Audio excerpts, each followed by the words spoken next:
So welcome and welcome back friends. तो आज बात करते हैं बेसिकली बी फार्मेसी की। बी फार्मेसी एक प्रोफेशनल कोर्स होता है। अरे भैया ये प्रोफेशनल कोर्स का होता है। भैया नहीं sir ji. Sorry sir, can you tell us what is professional course please. तमीज से रहा करो इस चैनल में। प्रोफेशनल कोर्स वो कोर्स होता है जो इंडस्ट्री की डिमांड के हिसाब से चेंज हो जाता है। और प्रोफेशनल कोर्स में सिर्फ एकेडमिक्स यानी कि थ्योरी को ज़्यादा तवज्जो ना देते हुए, मतलब ज़्यादा इम्पोर्टेंस ना देते हुए, प्रैक्टिकल पे ज़्यादा फोकस किया जाता है। मतलब जो भी आपको पढ़ाया जाएगा वो आपको साथ ही साथ प्रैक्टिकल करवा के दिया जाएगा, उसका प्रैक्टिकली भी उसको दिखाया जाएगा। और प्रोफेशनल कोर्स में स्टूडेंट की ओवरऑल डेवलपमेंट पे ज़्यादा फोकस किया जाता है। मतलब ऐसा नहीं कि सिर्फ उसे पढ़ाया और पास आउट कर दिया, उसकी कम्युनिकेशन स्किल पे भी फोकस किया जाता है। उसे सिर्फ थियोरिटिकली एजुकेट ना करते हुए ओवरऑल एजुकेशन मिलती है, जिससे कि स्टूडेंट अपनी 100% कैपेबिलिटी को अनलॉक कर पाता है। ये एक प्रोफेशनल कोर्स होता है जो कि 4 साल का होता है। इन 4 साल में पहले ईयर सिस्टम हुआ करता था, जिसमें कि आपके 4 एग्ज़ाम्स होते थे। आपका 4 ईयर्स में डिवाइड होता था। मतलब first year, second year, third year, ऐसे करके आपके 4 एग्ज़ाम्स होते थे। लेकिन अब उसको फर्दर हाफ में डिवाइड कर दिया गया। मतलब पहले 4 ईयर थे, उसको हाफ से डिवाइड करेंगे तो 8 होता है। मतलब अब इसमें टोटल 8 सेमेस्टर्स होंगे। हर सेमेस्टर में आपको एक फाइनल एग्ज़ाम में देना पड़ेगा और एक मिड एग्ज़ाम होते हैं, जिनको हम सेशनल भी कहते हैं। इंटर्नशिप आपकी 6 सेमेस्टर से स्टार्ट हो जाएगी, जो कि थर्ड ईयर का लास्ट सेमेस्टर है। अब बात करें अगर सब्जेक्ट्स की, तो फर्स्ट और सेकंड सेमेस्टर में आपके टोटल 6 सब्जेक्ट्स होते हैं, जिसमें से कि 4 आपके मेन सब्जेक्ट होते हैं, जिसे हम यूनिवर्सिटी सब्जेक्ट्स भी कहते हैं, क्योंकि इनके एग्ज़ाम यूनिवर्सिटी अपनी तरफ से कंडक्ट करवाती है। और 2 होते हैं आपके नॉन यूनिवर्सिटी एग्ज़ाम्स। इनके एग्ज़ाम आपके कॉलेज में ही होते हैं। मतलब जो भी जिस भी कॉलेज में आप जा रहे हो वहीं पे आपके एग्ज़ाम होंगे। अब बात करते हैं थर्ड सेमेस्टर की। थर्ड सेमेस्टर में आपके 4 सब्जेक्ट होते हैं। फोर्थ सेमेस्टर में आपके 5 सब्जेक्ट्स होंगे। फिफ्थ सेमेस्टर में भी 5 सब्जेक्ट होंगे। सिक्स में आपके 6 सब्जेक्ट्स होंगे। सेवन्थ और एट्थ सेमेस्टर में आपके 4 4 सब्जेक्ट्स होंगे। वैसे बेसिकली देखा जाए तो अगर फर्स्ट सेमेस्टर की अगर हम बात करें, तो उसमें 12 सब्जेक्ट बन जाते हैं, क्योंकि उसमें प्रैक्टिकल भी ऐड कर दिया जाता है। प्रैक्टिकल किस लिए अलग से ऐड किया जाता है, क्योंकि अगर आप कॉलेज में जाओगे तो आपको नॉर्मल लेक्चर, जो सब्जेक्ट के जैसे 6 सब्जेक्ट हैं तो 6 सब्जेक्ट के आपको लेक्चर मिलेंगे 50 मिनट्स के। 50 मिनट्स का आपका किसी भी सब्जेक्ट का लेक्चर लगेगा। लेकिन जब आपका प्रैक्टिकल लगेगा, वो आपका 2 या फिर 2.5 या फिर 3 घंटे तक चलेगा। सर ये लैब्स इतनी लंबी क्यों लगती हैं? क्योंकि लैब में बच्चों को पहले पढ़ाना है, फिर उसके बाद अपरेटस लेना, उन पे एक्सपेरिमेंट करना, एक्सपेरिमेंट की रीडिंग्स वगैरह लिखनी, उनको कैलकुलेशंस करनी, रिकॉर्ड रखना, और फिर अपरेटस वापस सबमिट कराना। इन सब में बहुत ज़्यादा टाइम लगता है, इसलिए इसको ज़्यादा टाइम दिया जाता है।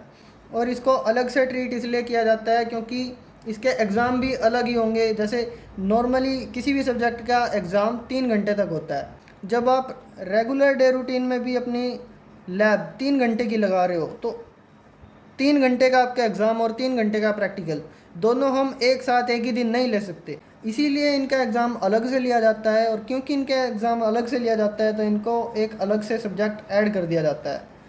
लेकिन ये अलग से सब्जेक्ट होता नहीं है। होता क्या है, बेसिकली जो हमारे थ्योरी सब्जेक्ट में जो चीज़ें हमें पढ़ाई जाती हैं, जो टॉपिक्स पढ़ाए जाते हैं, उन्हीं का प्रैक्टिकल हम करते हैं। तो इसकी ज़्यादा सिरदर्दी नहीं लेनी। मेन आपके 4 ही सब्जेक्ट हैं। 4 यूनिवर्सिटी एग्ज़ाम हैं और 2 नॉन यूनिवर्सिटी एग्ज़ाम हैं।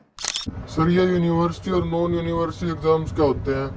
सबसे पहला तो यूनिवर्सिटी एग्ज़ाम का क्या होता है, ये एक बोर्ड की तरह होता है। जैसे 10th और 12th में आपने बोर्ड्स के एग्ज़ाम दिए थे, तो उसमें क्या होता था, स्कूल के जितने भी सब्जेक्ट्स हैं, आपको वो सभी सब्जेक्ट्स का सेंटर आएगा। मतलब आपके स्कूल में ना होकर वो एग्ज़ाम्स किसी दूसरे स्कूल में होंगे, उसके लिए आपका सेंटर और रोल नंबर आएगा। सेम होता है यूनिवर्सिटी एग्ज़ाम्स में। आपके आप जिस कॉलेज में पढ़ रहे हो, उस कॉलेज में वो एग्ज़ाम ना होकर किसी दूसरे कॉलेज में होता है या फिर किसी यूनिवर्सिटी में होता है। नॉन यूनिवर्सिटी एग्ज़ाम उसको कहते हैं जो आप सब्जेक्ट कॉलेज में पढ़ रहे हो, उसका एग्ज़ाम भी उसी कॉलेज में होगा, तो उसको कहते हैं नॉन यूनिवर्सिटी एग्ज़ाम। इसमें आपका एक्सटर्नल नहीं आता है। लेकिन यूनिवर्सिटी में एग्ज़ाम में आपका एक्सटर्नल आता है। एक्सटर्नल आपको पता ही होगा क्योंकि 10th और 12th आपने बोर्ड से दी है, तो उसमें जो टीचर बाहर से आता है उसको कहते हैं एक्सटर्नल। यही एक्सटर्नल आपको प्रैक्टिकल्स में भी दिखेगा। प्रैक्टिकल्स लेने के लिए एक्सटर्नल आपके कॉलेज में आएगा, और प्रैक्टिकल्स जो होते हैं वो हमेशा कॉलेज में ही होते हैं। ये एक इंटरमीडिएट स्टेट है, क्योंकि प्रैक्टिकल्स का क्या होता है, आपको एग्जामिनर भी मिलेगा और आपका एग्ज़ाम आपके कॉलेज में भी होगा, तो दोनों चीज़ें होती हैं इसमें। जैसे स्कूल्स में प्रैक्टिकल हुए थे, सेम चीज़ है। अब बात करते हैं कुछ सब्जेक्ट्स की। जैसे सेमेस्टर 1 में आपको सब्जेक्ट मिलेंगे human anatomy and physiology. Sir ये HAP1 और HAP2 क्या है? HAP1 और HAP2 यहाँ पे इसलिए लिखा हुआ है क्योंकि ये 2 पार्ट्स में डिवाइड किया जाता है ह्यूमन एनाटॉमी एंड फिजियोलॉजी को। एक पार्ट हम पढ़ते हैं फर्स्ट सेमेस्टर में और दूसरा पार्ट हम पढ़ते हैं सेकंड सेमेस्टर में। फर्स्ट सेमेस्टर में और सब्जेक्ट हैं जैसे pharmaceutical analysis, pharmaceutics, inorganic, communication skills और रेमेडियल बायो या रेमेडियल मैथ। सर ये रैम बायो और रैम मैथ के बारे में बताना थोड़ा सा। रेमेडियल बायो उन बच्चों को मिलती है जिन्होंने +1 +2 में मैथ्स लिया हो, और रेमेडियल मैथ्स उनको मिलती है जिन्होंने +1 +2 बायो से की हो। ये दोनों ही आपके नॉन यूनिवर्सिटी एग्ज़ाम होते हैं और ये आपके यूनिवर्सिटी एग्ज़ाम्स होते हैं। सेम इधर भी ये 4 आपके यूनिवर्सिटी एग्ज़ाम्स हैं और बाकी के 2 आपके नॉन यूनिवर्सिटी एग्ज़ाम्स हैं। अगर HAP की बात की जाए तो हम बेसिकली फार्मेसी पढ़ क्यों रहे हैं? फार्मेसी है ड्रग्स के रिलेटेड। ड्रग्स हम किसको देंगे? ह्यूमंस को। अगर आप किसी भी डिसीज़ के बारे में पढ़ रहे हो, ह्यूमंस कोई डिसीज़ होंगी, उनको ठीक करने के लिए हम ड्रग्स बनाएंगे और उनको देंगे। तो अगर हमें ह्यूमंस के बारे में ही नहीं पता होगा तो हम ड्रग्स को कैसे बनाएंगे, कैसे डिसीज़ के बारे में पता करेंगे और कैसे मेडिसिन के बारे में पता करेंगे? तो अगर आप फार्मेसी में आ रहे हो तो सबसे पहले और सबसे इम्पोर्टेंट है आपको ह्यूमन के बारे में पता होना चाहिए। उसकी बॉडी इंटरनल स्ट्रक्चर्स कैसे हैं, आपस में इंटरनल स्ट्रक्चर्स कैसे काम करते हैं, ताकि पूरी इंडिविजुअल की हेल्थ को मेंटेन किया जा सके। ये सब आता है HAP में। इसको हम ह्यूमन एनाटॉमी एंड फिजियोलॉजी कहते हैं। बात करें अगर एनालिसिस की, तो एनालिसिस में क्या होता है, अगर आपने कोई दवाई बनाई है तो उसमें कोई इम्प्योरिटी नहीं होनी चाहिए, क्योंकि अगर उसमें इम्प्योरिटी हुई तो वो किसी की लाइफ को बहुत ज़्यादा सीरियस डैमेज दे सकती है। माइनर साइड इफ़ेक्ट्स भी होते हैं इसके, जैसे सिर में दर्द होना या फिर कोई एलर्जी हो जाना। माइनर इफ़ेक्ट भी होते हैं, मेजर इफ़ेक्ट्स भी हो सकते हैं, और सीरियस इफ़ेक्ट जैसे डेथ। ये सब इफ़ेक्ट्स हो सकते हैं सिर्फ इम्प्योरिटी की वजह से। तो अपनी मेडिसिन, जो आपकी ड्रग बनी है किसी कंपनी में, उस ड्रग की क्वालिटी के बारे में पता लगाना एनालिसिस के बारे में। सर ये क्वालिटी कैसे टेस्ट होती है? क्वालिटी कैसे पता लगती है?